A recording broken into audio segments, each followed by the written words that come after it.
खैर जी खैर आई और सहज चुवाटे थे शंकर मोटा नौजवान सिंगला टोले अच्छो वजह उनका अच्छो थी गयो केस गंती जोगी हालत में अस्पताल खाई गया।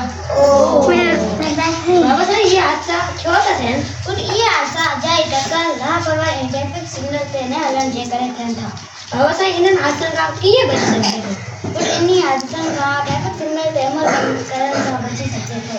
ट्रैफिक जा केड़ा हादसा भाई रस्ते ते लगन ट्रैफिक सिग्नल का तो दिखा हुंदा। हां बाबा सही जिन में गाड़ी रेडी ऐसा ही बती हुंदी है। हां पुट वे बाकी ट्रैफिक के कंट्रोल करन जा इशारा हुंदी है। बाबा सही पंध हलण वारन लाइ केड़ा असूल है। पंध हलण वारन के फुटपाथ ते हलण घुर्जे। पंध हलण वारन के किने रस्तो पार उन लाइ रस्तन ते अच्छा कारा पट्टा ठहल हुंदा जिन के ज़ेब्रा क्रॉसिंग चइबो है।